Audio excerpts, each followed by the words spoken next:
After being treated to a red carpet welcome in China, Europe, seemingly unwillingly, has been lectured into submission by Donald Trump, leaving some Europeans furious, while others appear delighted. On July 27, following his meeting with Ursula von der Leyen, Trump announced that the two sides had reached a new trade agreement. US tariffs on EU goods would be reduced from 30% to 15%, though tariffs on steel and aluminum would remain at 50%. In return, the EU would open its market to all US goods with zero tariffs. Additionally, the EU would invest $600 billion in the US, purchase $750 billion in US energy, and procure hundreds of billions of dollars more in US weaponry. In essence, the EU has agreed to pay tribute to the US with at least $1.35 trillion and endure the dumping of American goods, all in exchange for partial tariff reductions. Clearly, this agreement largely replicates the Japan model. The US used a fabricated tariff card to heavily extort the EU, and the price paid by the EU is far higher than Japan's. Japan only had to cough up $550 billion, while the EU's payout is more than double that. Moreover, all 27 member states must collectively open their markets, making the concession more comprehensive and costly. Facing such terms, Europeans are understandably outraged. What further fuels their discontent is Trump's apparent lack of respect during his meeting with von der Leyen. He reportedly lectured Europe like a scolded child, pointing out their numerous faults. Yet, von der Leyen remained seated upright, smiling, and assenting. After the meeting, she even tried to defend the outcome, stating that trade negotiations were aimed at resolving the trade imbalance with the US, and that Trump was simply too tough, making 15% the best possible outcome to avoid the 30% tariffs that would have kicked in on August 1. Just a few days prior, when von der Leyen visited China, we rolled out the red carpet, provided an honor guard, and extended full courtesy. Yet, Europe appeared reluctant and unenthusiastic. Now, having been forced by the US to sign an unequal treaty and publicly humiliated by Trump, some Europeans are seemingly quite pleased, smiling at the US. It's no wonder some are constantly accused of being European traitors. So, why did the EU compromise with the US and surrender so quickly? On the surface, the reason seems to be the EU's lack of confidence in confronting the US on tariff issues. They felt unable to resist, so when the US made a small concession on tariffs, the EU immediately accepted this so-called suboptimal agreement with delight. Meanwhile, the EU's immense demand for US oil and natural gas, coupled with its urgent need for stronger US support in the ongoing conflict, means it currently dares not truly offend the United States. After all, the current EU government has been creating panic within NATO, suggesting Russia could attack at any moment and engulf all of Europe. Unfortunately, the EU has bought into this narrative. Under intense panic, the EU naturally chose to appease and rely on the US. However, these are merely superficial reasons. The fundamental reason is that the EU still clings to the dream of simultaneously appeasing both China and the US, playing both sides to maximize its own interests. In fact, during von der Leyen's recent visit to China, Beijing had already clearly advised her that Europe cannot play a double game between China and the US. Indeed, the EU's cunning plan has been clear to the entire world. It wants to maintain a quasi-military alliance with the US and appease Washington, while also desiring access to the Chinese market. But the problem is, the US has already raised the tariff. Stick high above your head. At such a moment, if you don't clearly state your position, resolutely unite all possible forces to resist US hegemonic actions, and still fantasize about appeasing the US, how can there be a good outcome? Several former EU officials and think tank scholars have stated that if they had known they would eventually be cut, they would have been better off collaborating with China to counter the US's tariff increase back in April. They argue that if the EU had made the US market and the Trump administration feel the pain, then they might have secured better terms. While there's some truth to this, one wonders why these individuals didn't act sooner. Over the past few months, the EU not only dared not argue rationally with the US, but also repeatedly urged the US to confront China and Russia together. Figures like von der Leyen believed that because they shared universal values with the US, the White House wouldn't be too harsh on them. This behavior, of tying one's fate to someone else's whims, is captured by a Chinese proverb: a sycophant at the end gets nothing. Furthermore, the EU doesn't seem to recognize that, as one of the world's major economies, it's not some obscure small country. In reality, it has no real right to be neutral. Neither China nor the US will tolerate its fence-sitting. Its attempt to please both sides will ultimately offend both. As expected, and as China advised, the EU, attempting to play a double game, has ended up in an isolated and awkward predicament. Not only did it fail to obtain any substantial results from China, but it was ultimately forced to sign this so-called humiliating agreement under US threats and pressure, reaping the worst possible outcome. Looking back over the past few years, has the EU made few blunders in its relations with China? When building 5G, it followed the US in conducting security reviews, resulting in its own 5G network deployment lagging 2 years behind China. It launched anti-dumping investigations into the photovoltaic industry, which ultimately led to a surge in the cost of solar power plant construction in Europe, forcing it to quietly relax restrictions. Even in the electric vehicle sector, it almost followed the US's lead in imposing tariff barriers against China. Each time, after all the commotion, EU companies bear all the losses themselves. Are these past lessons not profound enough? One can imagine that von der Leyen and others are probably filled with regret now. If they had listened to China earlier and fully sought China's support, the EU might not be in such a predicament now, and would even have had the confidence to negotiate with the US on equal terms. In short, time is running out for the EU and Ursula von der Leyen. Within the EU, more and more voices are openly questioning von der Leyen's leadership. Hungarian Prime Minister Viktor Orbán even bluntly stated that Trump ate von der Leyen for breakfast. However, it's clear that von der Leyen was willing to serve the EU as breakfast on Trump's table. Will major European countries like Germany and France be willing? German Chancellor Scholz immediately stated that he had hoped for more concessions to protect their fundamental interests, but this agreement at least avoided an unnecessary escalation in transatlantic trade relations, especially for automobiles. German car exports to the US, which faced a 27.5% tariff, will now be reduced to 15% under the agreement, leaving Germany somewhat relieved.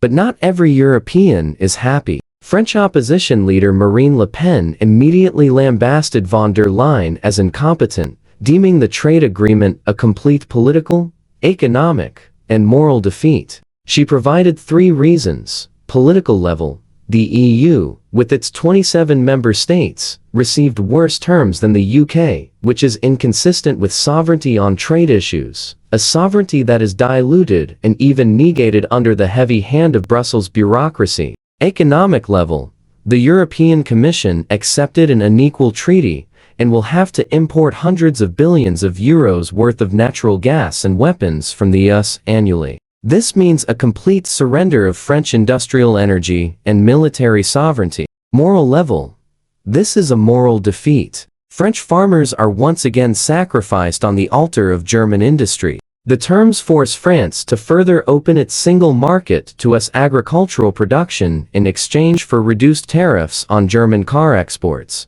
Finally, Le Pen said that this globalization, which negates and destroys sovereignty, has been outdated for years. Now is the time to convey this message to the European Commission. Meanwhile, we should at least acknowledge this painful defeat, rather than demanding it of the French, who will be among its first victims. Her words clearly stood on the side of French interests, but for many Europeans, what is difficult to accept is that the US and Europe are allies and close partners. Where is the reciprocity now? Where is the fairness? And where is the close relationship? The EU, after all, is composed of 27 countries, and there are inherent divergences of interests. What Germany accepts, France may not agree to. What Italy agrees to, Spain may not approve. This is merely a framework for a trade agreement, which means there will inevitably be more quarrels, greater divisions, and more intense struggles ahead. Some radical Europeans have begun to call for von der Leyen's resignation,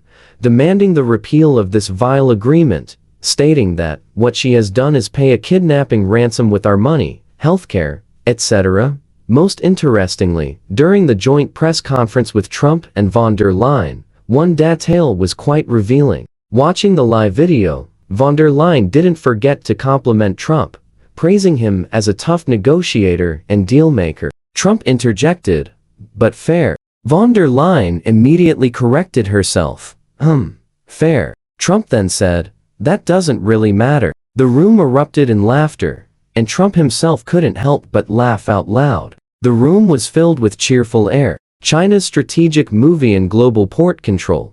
The Panama Canal deal, a nearly 5-month tug-of-war, precisely 145 days, involving a global port transaction worth $23 billion, finally saw a turning point on July 28.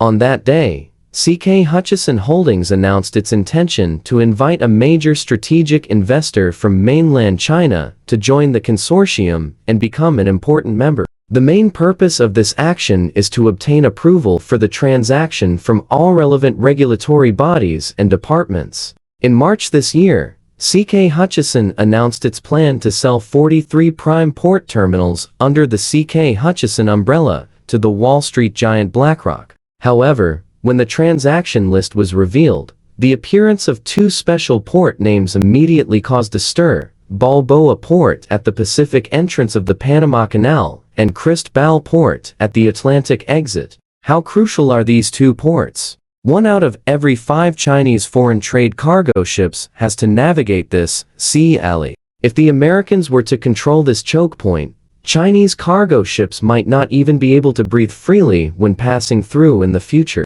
However, after the news of the transaction broke, China's response was swift. The State Administration for Market Regulation immediately launched an anti-monopoly review. According to relevant sources, China's stance was that the state-owned enterprise COSCO Shipping must enter as an equal shareholder, forming a tripartite balance with BlackRock and Mediterranean Shipping Company MSC, and holding substantive say in core decisions involving shipping rights and FEs.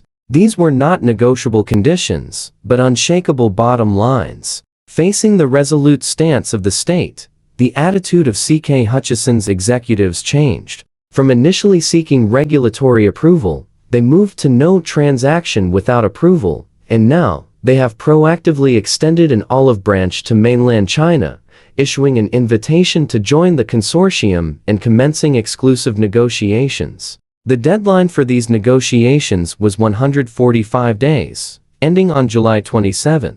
Just as the outside world was speculating that the negotiations would be extended, CK Hutchison suddenly announced this news. This choice is enough to allow Li Ka-shing to make a complete exit. The major strategic investor from mainland China mentioned in the announcement refers to the Chinese enterprise COSCO Shipping Ports. After news of Li Ka-shing's intention to sell the ports emerged, COSCO Shipping Ports clearly expressed its intention to acquire them. CK Hutchison's announcement aims to facilitate COSCO Shipping Ports' inclusion in the consortium led by Mediterranean Shipping Company, ultimately realizing the acquisition of the ports. This would make COSCO Shipping Ports a partner and important shareholder in these ports. In June, COSCO Group also joined the negotiations with CK Hutchison and the consortium, proposing to acquire a stake as an equal shareholder and to have veto power on issues related to the scheduling, FEs, and security reviews. They also demanded the right to participate in the distribution of excess profits and data access.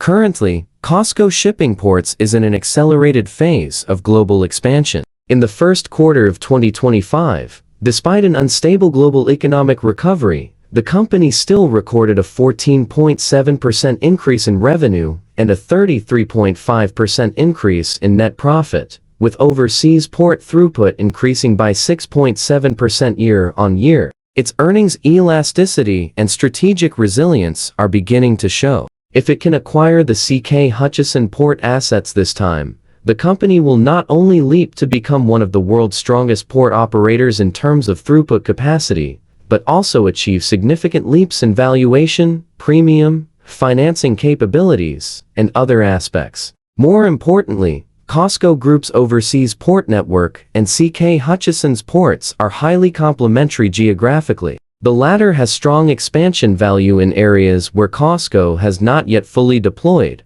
such as the Americas, Panama, and South Asia. Especially, controlling the ports at both the eastern and western ends of Panama would help Chinese enterprises secure key choke points for connecting the Pacific and Atlantic shipping lanes. COSCO Group's series of demands are not only a precise positioning for commercial interests, but also a deep strategic layout for national interests. These ports located in Panama can be said to be the throat of international trade. COSCO's demands for scheduling FEs and veto power essentially aim to integrate these critical nodes into the secure orbit of China's supply chain. This would ensure that the transportation of strategic materials like energy and food is not subject to US control, which is crucial for China. Furthermore, in recent years, the US has continuously pushed the so-called Indo-Pacific Economic Framework, attempting to unite allies to control key ports and curb Chinese shipping. If COSCO can obtain crucial veto power, it can gain a certain position in Panama, a focal point of US-China competition, preventing the US from unilaterally dominating the operational rules of these nodes and further weakening its ability to implement supply chain decoupling. Since taking office, Trump has repeatedly made strong statements, demanding free passage for US vessels, otherwise threatening to reclaim the Panama Canal. On June 12, the Lianhe Zaobo reported that the US Embassy in Panama issued a statement saying that the US government would cooperate with Panama's security sector to install 7 new telecommunication base stations using American technology within the next 2 years, replacing previously installed Huawei equipment. This $8 million project will be funded by the US. In addition, the statement also contained a clearly confrontational sentence. The United States is working to counter China's malign influence in the Americas to make the American continent stronger and safer. There's an even more egregious matter. A few days ago, US Secretary of Defense Haggerty personally admitted that the US military has prepared a plan to seize the Panama Canal by force and can launch an operation at any time. This is blatant military coercion. One can imagine how many more outrageous things US capital would do if it controlled the ports of the Panama Canal. In the future, if these 43 ports involve operations related to national security, they would require China's consent. If they involve issues that harm China's national interests, for example, if the US proposes that Chinese ships calling at US ports must pay high berthing fees, and if Chinese state-owned enterprises are not involved, then it is clear that Chinese ships calling at these 43 ports will have to pay high service fees and taxes in the future. However, due to the participation of Chinese enterprises, similar take it or leave it clauses will not be enforceable at these 43 ports. This is why China must be involved and have veto power. For Li Ka-shing, this approach is a win-win and a good way for him to make a complete exit. In fact, as early as when he floated the idea of the port transaction, the State Administration for Market Regulation had already made its stance clear, explicitly warning that the deal must strictly comply with relevant anti-monopoly review regulations, and that no tricks should be used. China issued this warning because the assets to be traded this time are unusual. These locations are the choke points of global shipping, with countless ships passing through daily, carrying massive international trade. If these ports ultimately fall completely into the hands of American consortia, the safety of Chinese vessels, the smoothness of cargo transportation,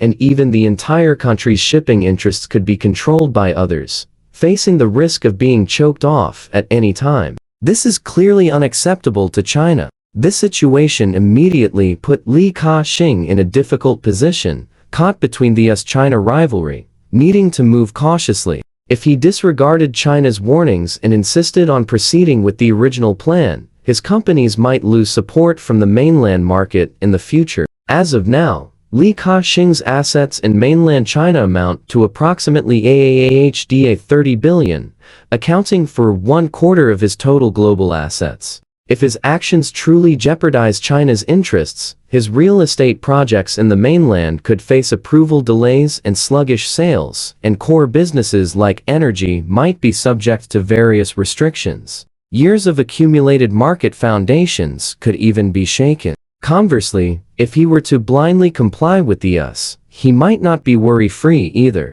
Who can guarantee that the US wouldn't impose sanctions or reviews on his companies later due to various political considerations? After all, in international capital competition, there are no permanent friends, only permanent interests. In fact, this is not the first time Li Ka-shing has faced similar difficulties in major transactions. His business empire has repeatedly encountered political resistance in recent years, and this predicament is a common challenge faced by many multinational Chinese businessmen. From a broader perspective, this transaction dispute reflects the mindset of the US-China rivalry. The US attempts to control key infrastructure through capital operations, while China uses market rules and regulatory power to counter it. COSCO Group's involvement not only ensures national shipping security, but also creates a new model for US-China cooperation in third-party markets, featuring cooperation within competition and checks and balances within confrontation. Russia's sole aircraft carrier, the Admiral Kuznetsov, is reportedly facing decommissioning, with Russia floating the idea of selling or scrapping it due to exorbitant repair costs. The asking price is a hefty 350 billion rubles, approximately $3.75 billion USD, which has led to speculation about its potential acquisition by other nations. On July 25, Alexei Rachmanov, chairman of the board of directors of Russia's United Shipbuilding Corporation, stated that the Admiral Kuznetsov has no repair value.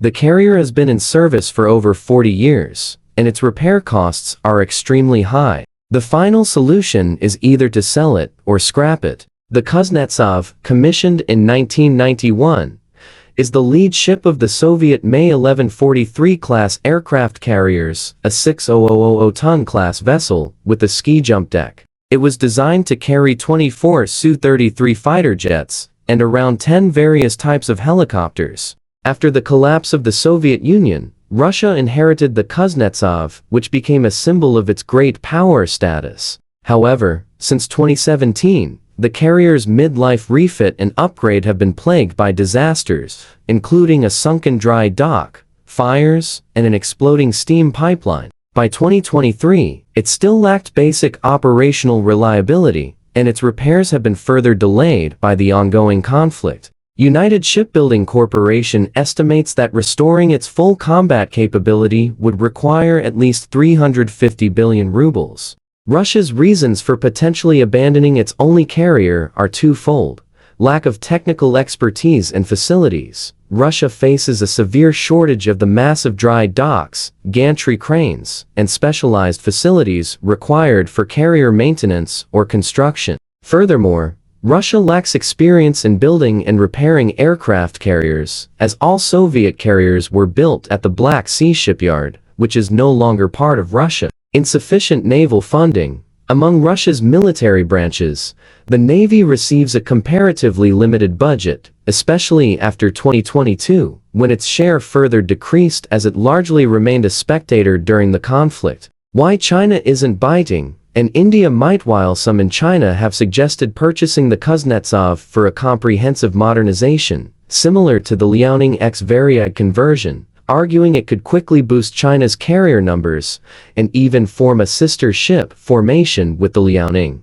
This idea holds little water today. When China acquired the Variag, it was an empty hull. The goal was to overcome technical barriers and cultivate expertise. Today, China has a complete aircraft carrier industrial system with world-leading shipbuilding capabilities. Both Jiangnan and Dalian shipyards have multiple super-large dry docks, unlike the US, which has only one. China has achieved a leap from refitting to independently designing and building carriers like the Shandong and Fujian in just 10 years, mastering core technologies such as electromagnetic catapults and integrated power systems. The Fujian carrier, with over 8,000 tons displacement, far surpasses the Kuznetsov in performance. Moreover, Recent online photos suggest that the Type 00 aircraft carrier, China's first nuclear-powered carrier, is under construction. Expected to be the largest aircraft carrier ever,